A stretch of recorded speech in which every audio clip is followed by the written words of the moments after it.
I don't know if anybody's else is loaded in here. I thought somebody was just messaging me on my phone. I was hoping that we get about three or four people at least. Um, so please keep these in mind. There is a way that's not like Zoom where you can, kind of come in and ask questions online, but you can type in comments and I will try to answer those. I was going to do that today, but I do have two things that I want to cover. So uh, let me get started on that. And then if people join us, I'll answer questions. Oh, hi, it's Tom. There's Tom. Okay, so a couple of things I do want to cover. I want to provide some wrap up for the grade crossing videos I added a little over a month ago. There were three 1 minute videos, and I showed you a grade crossing or a railroad crossing. I found out you can say either one, really. Transportation professionals tend to say grade crossing, but drivers, civilians like us, say uh, railroad crossing. But I showed one in Johnson on Main Street that needed work, and uh, then I showed another one on Caudle Street in Springdale that had been closed. And then I showed a third one also in Springdale on Maple Street that had been reworked and rebuilt. And it's very nice. You want a nice level railroad crossing or grade crossing. When you have a slope you have to go up, that's the time when it gives your vehicle a chance to, well, stall out. And then you're stalled on the railroad tracks. That is bad news. So you don't ever want to do that. If you ever find yourself on railroad tracks, either because you've stopped on them, not thinking about it, or your car or truck is stalled, you need to get off as soon as possible. And if you can't move your car, get you and everybody out of the vehicle as soon as possible. Call for help and get someone to help you get that vehicle moved. This is so important. And I'll get back to that in a minute. So, anyway, we had those three videos, and it's really important to know that the reason uh, you we are able to do this is because of the Investment in Infrastructure and Jobs Act, also known as the Bipartisan Infrastructure Bill.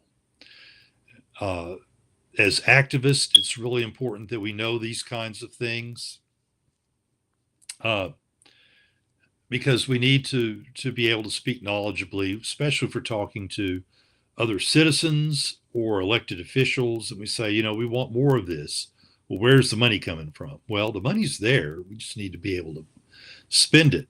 So there are three reasons to participate in this, and it's called the Grade Crossing Elimination Program, also railroad crossing. And the reason we want to do it, first of all, is save lives. Uh, Humans can do some really dumb things, and mechanical failure is going to be rare, but many times I see people just stopping on railroad tracks because they do. Also, people see the bars coming down and they decide they're going to try to beat the train, and then they don't. And that is a tragedy. So we want to save lives. And if doing all of this saves lives, it is worth it. That is the number one reason we would do this. There's another reason, though, and that is it takes that capital, that money from the bipartisan infrastructure bill and the grade crossing elimination program. It puts that money to work in our community, creates high paying jobs. Railroad work is different from highway work in that you employ more skilled labor. So you have skilled welders and you have electricians, and at the very minimum, they're making 60 to 80, even $100,000 a year. And that money being put to work in our community, allows people to pay bills. They keep shoes on their kids' feet, and that puts other people to work. It creates a ripple effect. So this is a um, very important reason to do this. Save lives, number one, but two, you're creating jobs. The third is if you're saving lives, you're reducing costs such as liability insurance. Railroad companies have to carry that too. And if you eliminate a certain number of railroad crossings and you kind of funnel traffic to one area, then you have a really nice built up railroad crossing. It's nice and level. You have new signal equipment. Ideally, instead of the crossbars coming down, you have a sliding gate that comes across and creates a real barrier to people trying to beat the train. So if you do that, you'll reduce liability insurance, which reduces costs, which can be passed on to customers, which reduces freight costs. That's all great. So those are all reasons to do that. Now, I do want to mention another thing that I think is very, very important issue that this brings up, and that is to vote down ballot. Now, we're not going to tell you who to vote for or which party, but as you know, we will endorse certain policies. And so you want to vote for local elected officials who will take this money from these programs, and they're the ones who put it to work in the community. And we have to support them. And I meant to ask Keaton Smith about this before I'm going to do it, but I'm going to go ahead and mention him because it's out in the public. He was running for school board in Fayetteville. And he worked with the Fayetteville School Board to convert Fayetteville Public Schools to solar power. Now, they're also going to do a research on using battery electric buses to move our school children. Now, the one thing I've learned about battery electric buses for transportation is that the manufacturers haven't gone into the care that, say, Tesla or Toyota or Porsche. Porsche has an all-electric vehicle that is one of the fastest accelerating vehicles in the world. So that's fantastic. But they haven't put that into the buses the way that car manufacturers have. So, you get a Ford Lightning, you get about a 340-mile duration there before you have to stop and recharge. So that's pretty good. I mean, that if you had your fuel tanks and the way F-150s burn up gas, it would be about 350, 400 miles you could make it before you had to stop and refuel. So that's not bad, but it's not so with buses. Battery electric transit buses go about 100 miles before they need to be recharged. But I heard from Keaton, talking to him in public, of course, that the longest route for the Fayetteville Public Schools is about 45.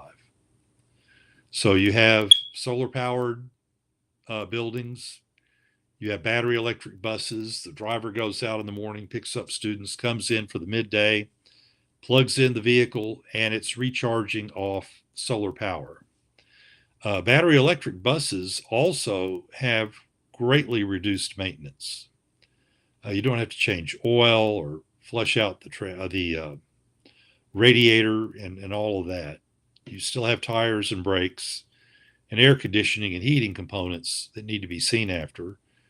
But all the engine and the powertrain, all that's replaced by electric motors that have about 40 working parts. And so you end up saving a lot of money. You'll save tons of money on fuel for sure. So once they start using battery electric buses, and I hope they do, the Fayetteville Public Schools, that is, they will see such great savings that will reinforce using that program. And over the life cycles of their bus fleet, they'll eventually replace all of them. That is a tremendous cut in carbon emissions. Also, big savings for the school district. That's money that can be put into raises for teachers and other employees, uh, new programs for students. It's just so many good things. But you have to have great people in your local office and the city council, the quorum court. The Washington County Quorum Court is very anti-mass transit right now. It's been brought up to them several times. I brought it up once, but there are others who have brought it up. And we have JPs on the Quorum Court who say, well, if poor people, and they assume only poor people use mass transit, which isn't true, but if poor people want to go somewhere, just call Uber. And that's not a solution. That's not taking a genuine problem seriously. And so you can find out for yourself. There's some good people out there. Washington County Cares is a Facebook group if you're on Facebook, and they will tell you what's going on there and who's saying that kind of thing. And then you can make your decisions about who you want to vote for based on that. So I hope you do. Another thing I want to bring up is the Arkansas legislature. We also need good people on the Arkansas legislature who will do things to help us with our transportation goals. And they have a big part to play. So it's not just about who's president, who's governor, and who's the senator, U.S. senator. It's also who is your state senator, who's your state representative. They will play a big part in this. And we need to ask candidates running for office, regardless of party or even no party, if they're running independent. We want sales taxes in Arkansas, which are among the highest in the nation, reduced by 2.5 cents. Right now it's 6.5. We want it reduced to 4 cents sales tax. That's statewide. Other sales taxes apply. There's a federal sales tax and local sales taxes. But we want the state sales tax to reduce to 4 cents. That will functionally reduce inflation because it reduces what people pay for things, makes everything easier to afford, and a big benefit to us as consumers. But also, by reducing it 2.5 cents instead of just 2 cents, that half cent gives space to city councils and county quorum courts to raise a dedicated sales tax for mass transit. So the Ozark Regional Transit Authority, since it is a transit authority, can impose a tax. They're reluctant to do that because of the situation with taxes. But reducing it by 2.5 cents gives space for that to happen. With a 1/4 cent or even a 1/2 cent sales tax dedicated, we can have 7-day a week, at least 20-hour a day bus service. Maybe not in the dead of night. You don't have any buses, but starting about 4:30 in the morning, buses start rolling out. And they get in by midnight or 1. So there you go. We could have plenty of closed, enclosed bus shelters with LED lights that tell you the next 2 buses that are coming when they're coming. If they're delayed, it'll say delay 5 minutes or whatever. I had a dear friend in the United Kingdom I would go visit a few times. I went to a small town of Hove in East Sussex, United Kingdom, and they had a great bus system. You couldn't brag about it enough. And it's Hove. I meant to look up the population. I'm sure it's about the same as Rogers. They had bus shelters. They had LED lights. They had the whole thing. They had really nice double-decker buses. We're driving on streets designed for medieval ox carts, okay, and got around on time. That was what surprised me. And they also had nice articulated buses that were also called bendy buses. So we could have that here with dedicated money, and also money that could be used to start to get light rail going. When I addressed the city council, Fayetteville City Council, Tom Brown and I did. Uh, it was our Fayetteville City Council's Transportation Committee. Of course, we're not asking for light rail right now, but we're just saying get it shovel ready. Just do the research and do get the right of ways and the clearance and do the EPA study and all of that and find out where it's going and let developers know so they can start to plan on where the stations are so they can plan their developments. And we'll reduce cost over the long run if we start now. And that's another thing you could do with dedicated funding. All right. So that's for our candidates. Now, there are people sitting in the Arkansas legislature right now, and several of us are planning to go in September. I'm going to set a date this week.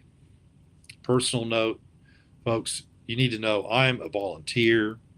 I'm not an expert in any of this. I might sound like an expert because I go around, I ask a lot of questions. I attend a lot of online meetings. This is just my own time. I'm contributing, So I'm trying to figure all this out. But anyway, I've put it up on social media. I've had some health problems this year. It's been serious, but not drastic. But now it may be drastic. I have knee issues in my right knee, meniscus tear at least. We're going to do an MRI soon and see what kind of surgery I need. I'm probably going to need some kind of surgery, even meniscus repair surgery at least, or even a total knee replacement. So I need to get this. For that reason, I'm really lit on fire to get the trip to Little Rock done in September before I have to start going through all that, because that'll cut out travel after I've had the knee surgeries, one or the other. And so we want to go down, and I want to go over the 4 things that we are going to cover with the Arkansas Legislature's Transportation Committee. So the 4 items we're going to look at is, first of all, a 4-lane highway out to the NWA National Airport. A couple of reasons for this. One, if there's an emergency out at the airport, plane crash lands, people are scattered everywhere, they're injured, lots of flammable aviation fuel is lying around, we're worried about that. Got to get emergency responders out there immediately. And you ain't going to do that on Highway 112. I'm going to tell you right now, you're going to get stuck. The other reason, that's saving lives too. The other reason is so we could have an airport shuttle bus. 4-lane highway out to the airport really makes that possible. Once again, you get out there on some of those twisty, narrow country roads, and if the shuttle bus gets behind the aforementioned school bus, it's stopping every 700 feet. A busload of people aren't going to make it to the airport on time. So really need that. And shuttle buses to the airport help build the case for mass transit to the general public. They may not see a need. Oh, we got cars, we got all this. But if they can easily go out and get on a bus, city bus, close to where they live, get to the shuttle bus station and get out to the airport without having to use Uber and Lyft and all that, or park their car and spend a lot of money sheltering their car there at the airport, it's going to say, okay, yeah, this is really great. And it gets me there on time, and fast drivers are friendly, and so we need that. We also need to increase our funding. I'm having a look at my notes and I can't even read them. That's been lifelong, not just now that I'm older. So anyway, we want to go through and get the legislature to increase funding for mass transit. Right now, it's around 2%. We want to ask for 10%. And in all of this, as this year, as we are making the ask, we're saying this is what we want. We're not apologizing. We're not uh, Oliver Twist. Please, sir, may I have some more? We're like, no, this is what we want. And right now, we spend $1.2 billion on highways in a state with 3 million people. That is an eye-watering amount of money. Where are the fiscal conservatives? Because I don't see any. Anyhow, we want them to take 10% of that, and that's still over $1 billion for highways and roads and things, but put that into mass transit. That's especially true since we don't have the real space to raise those dedicated sales taxes locally. I'm not the only one saying that. There are a number of transportation experts who say this works much better. In a public meeting, Tim Conklin has said a couple of different times, you have to have dedicated sales taxes for mass transit. Well, in absence of that, we could get additional funding from the state to begin expanding bus service. And so that, along with the 4-lane highway to the airport, would be fantastic. We need a law that allows Arkansas to join an interstate passenger rail compact. A compact is like an international treaty, only it's between states. And we join with, say, Tennessee and Missouri, Louisiana, Texas, Oklahoma, and we agree that we want certain rail routes coming through Arkansas and the other states too. And it makes it kind of hard to say no. In fact, you don't need Amtrak. We could have our own passenger rail system. Factually, Amtrak rail lines tend to be 750 miles plus. There's a couple of exceptions, the Northeast Corridor, but typically it's at least 750 miles. If it's less than that, they want the states to take over, and that's the advantage of an interstate passenger rail compact. The state of Oklahoma has a law allowing them to join, and I've looked it over. I'm not a legal expert. I'm not an attorney. Once again, I'm volunteer, but I'm just looking over. It seems pretty complete to me, so I'll make sure I print that out and carry it with me and give it to the committee. So we'll have an example of a law that they might put up for a vote. Hope they do. Another thing that's related to the passenger rail compact is to get some railroad routes through Arkansas submitted to the Corridor Identification Program. That is another program in the Investment in Infrastructure and Jobs Act, or Bipartisan Infrastructure Bill. Once we have some routes identified and they're accepted, and Amtrak says okay, then we can start doing more work on the rails. Now, the Railroad Crossing Elimination Program, which is also part of the Bipartisan Infrastructure Bill, that's also funded by that. That would be part of what they do, but they also want to upgrade and replace tracks and install dual tracks. And they also want to put in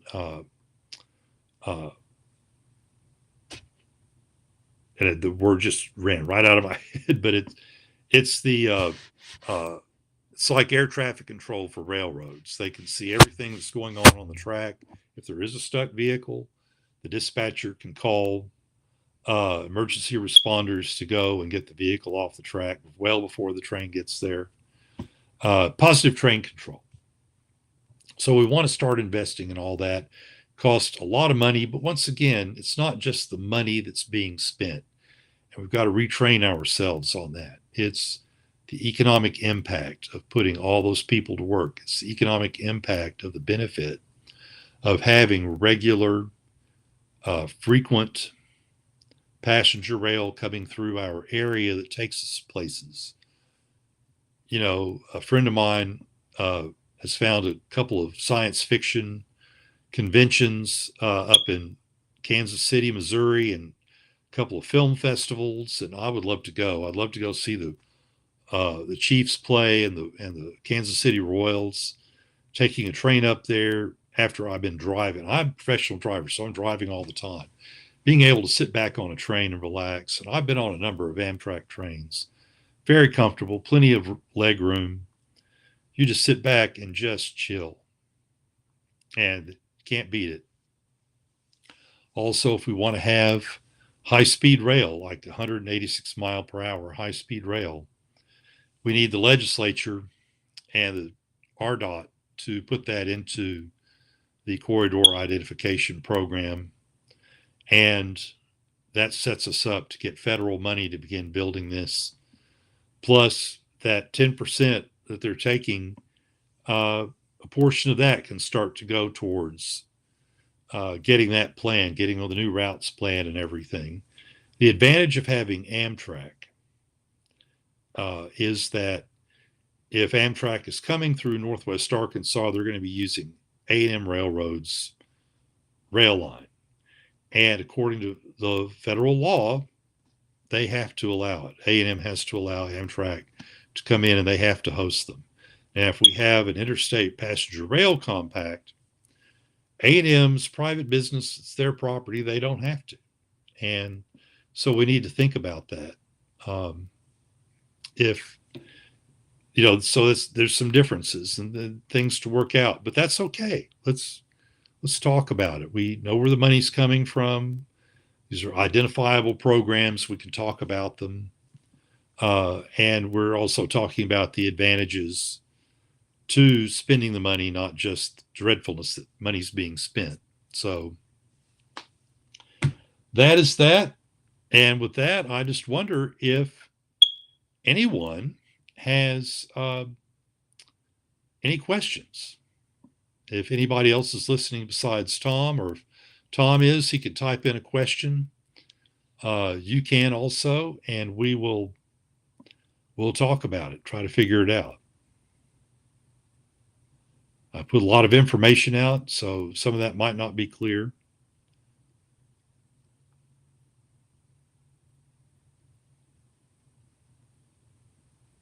So while you're looking at that, I will announce another piece of news. We're technically a nonprofit, but we're not recognized as one. So whenever people make a donation, there's a small amount of tax that comes out. I covered all. Okay, thank you. There's a small amount of tax that comes out. We haven't had that much in donations the last couple of years, which is not a complaint. It's just a reality. And since that's the case, I haven't filed income taxes on the group because we don't have to. But this year, Debbie Winter, and I want to thank Debbie Winter in public. She's an attorney with Cascade Law Firm. She went ahead and filed our income taxes for us, and then we also used that tax return to file some additional paperwork with the Arkansas Secretary of State to become a surefire nonprofit, so we can stop paying in taxes on the money we take in. But we're going to need to bring in more.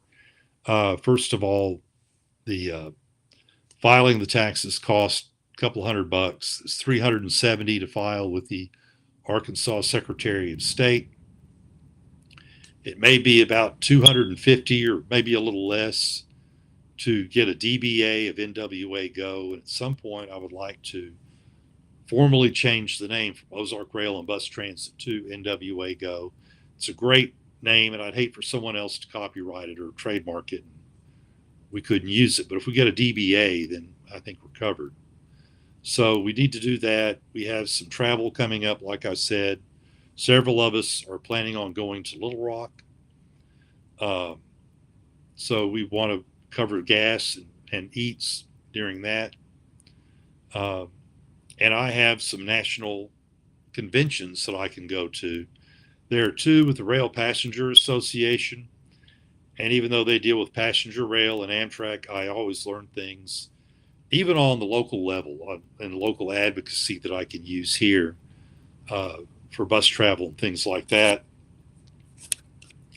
Also, I found out about 2 weeks after the spring uh, Passenger Rail Association meeting, there's another High Speed Rail Association meeting in Washington, D.C. Some great people I could meet, and it's great to have these connections. Uh, the head of the FRA, I'll mispronounce the man's name if I try to say it right now, but I do know it. So uh, having them as allies and giving us some direction is really worth it. Uh, I met Steve Stroud, who lives in New York. He's originally from Arkansas, but he lives in New York, and he gives me a lot of good advice and tells me how to navigate things. So it's good to meet people at these conventions. So I'd like to have the money to go and travel there. Uh, it, it, it would just be nice to have at least some of the expenses covered because, hotels and things.